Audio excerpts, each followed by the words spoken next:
Fala pessoal, o meu nome é Paulo e essa é a 7ª videoaula de análise de circuitos desenvolvida pelo grupo PET Elétrica. Na aula anterior, falamos sobre o teorema de Thevenin. Na aula de hoje, iremos discutir o teorema de Norton e a máxima transferência de potência. Começando pelo teorema de Norton. O teorema de Norton, assim como o teorema de Thevenin, é um teorema de simplificação de circuitos elétricos. Ele é uma consequência direta do teorema de transformação de fontes aplicado ao teorema de Thevenin, ou seja, temos no teorema de Thevenin uma fonte de tensão em série com a resistência. O teorema de Norton nada mais é que uma fonte de corrente em paralelo com a mesma resistência.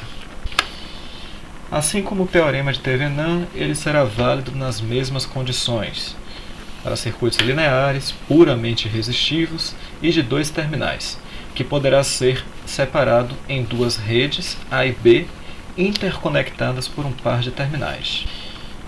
E o nosso objetivo claramente será substituir uma dessas redes, no caso a rede A, num circuito equivalente, nosso circuito equivalente de Norton. Então, o teorema de Norton nos diz que um circuito linear, resistivo e de dois terminais pode ser representado por um circuito equivalente, o equivalente de Norton. Quem seria esse equivalente de Norton? Ele está representado aqui à direita do vídeo. É um circuito formado pela fonte de corrente, INOR, em paralelo com a resistência de Norton. Então, como vimos, o teorema de Norton ele simplifica um circuito na forma de dois elementos de simplificação. Esses dois elementos são a fonte de corrente e a resistência.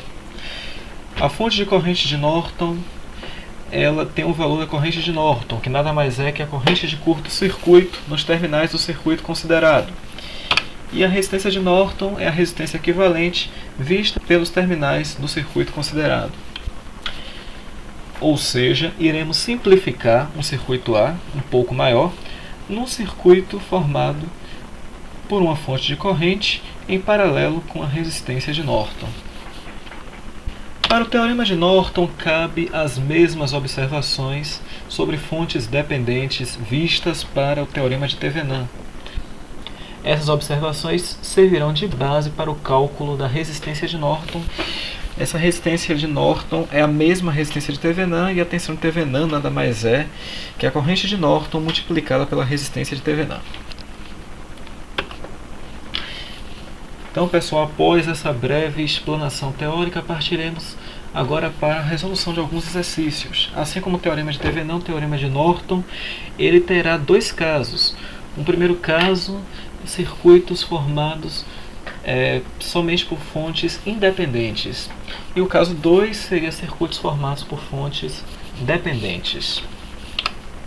Então, no nosso caso 1, circuito sem fontes dependentes, a corrente de Norton, como já havíamos dito, pode ser calculada curto-circuitando os terminais do circuito em questão. Eu quero encontrar o equivalente de Norton para o circuito A, mantendo-se esse circuito A ativo, desativando o circuito B e curto-circuitamos os terminais que interconectam os mesmos.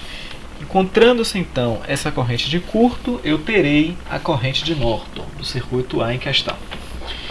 E para calcular a resistência de Norton, simplesmente, como fizemos para o caso de Thevenin, desativamos todas as fontes, ou seja, o circuito A ele deve estar inativo, e calculamos a resistência equivalente utilizando-se da associação de resistores. Vamos aplicar então aqui, calculando o equivalente de Norton para o circuito à esquerda dos terminais A e B. O primeiro passo seria o cálculo da corrente de curto-circuito. Corrente de curto-circuito, como nós sabemos, é calculada com a rede ativa, ou seja, mantemos a fonte de tensão e a fonte de corrente presentes nesse circuito e atribuímos então para a corrente de curto, que é fechada aqui entre os terminais A e B. Então, utilizando a lei de Kirchhoff das correntes, podemos encontrar o valor dessa corrente de curto. Temos aqui para esse circuito dois nós V1 e V2, e as correntes que chegam e saem desses nós, I1, I2, I3 e I4. Podemos perceber que a corrente de curto é nada mais nada menos que a própria I4. Fazendo-se então a equação para o nó V1, temos que I1 é igual a I2 mais I3. Quem é I1? I1 seria 15 menos V1 sobre 6, igual a I2, V1 menos 0 sobre 12, mais I3, V1 menos V2 sobre 3. Já chegaremos à expressão final, 7V1 menos 4V2 igual a 30. Para o nó V2, temos que I3 mais 2 amperes é igual a I4, que é a nossa própria corrente de curto. Então, I3, que vale V1 menos V2 sobre 3, mais 2 amperes, mais 2, é igual a I4, V2 menos 0 sobre 2. Novamente, realizando-se as manipulações algébricas adequadas, chegamos à expressão final, 2V1 menos 5V2 igual a menos 12. Então, resolvendo-se esse sistema linear simples, formado por duas equações, duas variáveis, V1 e V2, encontraremos para V1 o valor de 22 sobre 3 volts e para V2, 16 sobre 3 volts. Como já havíamos dito, a nossa corrente de curto é a própria corrente I4, que vale V2 sobre 2. Temos o valor de V2, substituindo na fórmula, encontramos que a nossa corrente de curto é 8/3 de ampere. O cálculo da resistência de nó. Como para o circuito em questão apenas encontramos fontes independentes, desativamos essas fontes. Ativar uma fonte de tensão, no caso aqui do nosso circuito de 15 volts, significa curto-circuitar a região do circuito onde se encontra essa fonte. E desativar a fonte de corrente, abrindo dessa fonte no circuito, certo? Então, calculando a resistência equivalente formada a partir dessa associação de resistores, teremos que a resistência equivalente valerá 12 em paralelo com 6, nos dando 4 ohms, mais 3 ohms, mais 2 ohms, nos dando uma resistência equivalente total de 9 ohms. Então, o circuito inicial, que havia sido proposto na nossa questão, ele era formado então por essas 3 malhas. E chegamos ao seguinte circuito equivalente de Norton, uma fonte de corrente, cujo valor é 8/3 de ampere, em paralelo com a resistência de Norton, a mesma resistência de Thevenin, valendo 9 ohms. Apenas para enfatizar, o sentido da fonte de corrente ele é determinado considerando seu sentido de corrente de curto adotado. Adotamos para essa questão corrente de curto indo de cima para baixo, do terminal A para o terminal B. Então, o sentido da fonte de corrente adotada seria simplesmente esse aqui, de cima para baixo, para a fonte de corrente à esquerda da resistência de Norton. Bom, apenas traçando uma breve comparação entre o teorema de Norton e o Thevenin, encontrar o teorema de Thevenin significa aplicar o teorema de transformação de fonte ao circuito equivalente de Norton, ou seja, encontrando-se a tensão de Thevenin, multiplicando-se a corrente de Norton pela resistência de Norton, teremos 24 volts. E a resistência de Thevenin é a mesma resistência de Norton, ou seja, nosso circuito equivalente de Thevenin seria a fonte de tensão de 24 volts em série com a resistência de Norton, de 9 ohms. O segundo caso seria o circuito com fontes dependentes. Para calcular a corrente de Norton, procedemos da mesma forma, curto-circuitando os terminais do circuito em questão. Assim como considerado para Thevenin, a resistência de Norton ela poderá ser encontrada de duas formas. Ou nos utilizamos de fontes de corrente ou tensão fictícia, ou se encontramos a relação entre a tensão de circuito aberto e a corrente de curto.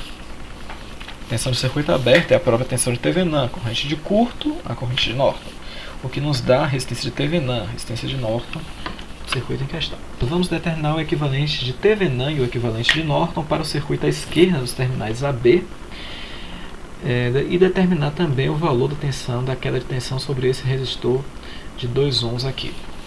Cálculo da corrente de curto, ou corrente de Norton, fechamos o curto entre os pontos A e B, e ficamos com esse circuito formado por 3 malhas. Nossa tensão V1, ela vale menos 4,5x. mais X vale 4 menos V1 sobre 5 ohms. Como temos para V1 menos 4,5x, substituindo isso na fórmula, X vale 4 mais 4,5x sobre 5. Encontramos que 5x é igual a 4 menos V1. 5x fica sendo 4 mais 4,5x e nosso X é o valor de 8 amperes. Encontrando-se então a equação do V1, temos que X, a corrente que chega, é igual a I mais 5 mais a corrente de curto. Só que I vale V1 sobre 2. Então, X, que vale 8, é igual a menos 36 sobre 2, mais 5 mais a corrente de curto. Fazendo essas manipulações, logo nossa corrente de curto vale 21 amperes. Corrente de Norton, 21 amperes. O cálculo da tensão de Thevenin, como nós já vimos, é feito abrindo-se os pontos A e B do circuito em questão. Nós ficaremos então com essa configuração, onde temos as malhas A e B. Na malha A temos que essa corrente A é a própria corrente X. Então a equação da malha A fica já substituindo-se, né, em X, o valor de A. 5x mais 2x menos 5 menos 4 igual a 0. 7x vale 14 e x vale 2 amperes. A tensão da fonte de 5 amperes é a mesma tensão da resistência de 2 ohms, ou seja, 2 e x menos 5. Substituindo o valor de x, a tensão da fonte de 5 amperes fica sendo menos 6 volts. Então separando-se a região do circuito formada pela fonte dependente de 5 amperes e pela fonte dependente de 4,5x, temos que a tensão do circuito aberto pode ser encontrada somando-se as tensões das fontes em questão, ou seja, 4,5x volts mais menos 6 volts, fica sendo a nossa tensão de Thevenin, que no caso deu 3 volts. Então temos o valor da tensão de circuito aberto, 3 volts. A corrente de curto-circuito, 21 amperes. Sendo assim, a partir da relação entre tensão de circuito aberto e corrente de curto, encontramos a resistência de Norton, que é a mesma resistência de Thevenin, que fica 1/7 de ohm. Então o circuito original ele tem a seguinte configuração: o equivalente de Thevenin, formado pela fonte Thevenin de 3 volts em série, com a resistência de Thevenin de 1/7 de ohm, e o equivalente de Norton é a fonte de corrente, 21 amperes, em paralelo com a resistência de Norton de 1/7 de ohm. Além disso, na questão pede-se para encontrar o valor de V0. Simplesmente interconectamos o equivalente de Thevenin ao restante do circuito, certo? O equivalente de Thevenin está à esquerda dos terminais A e B.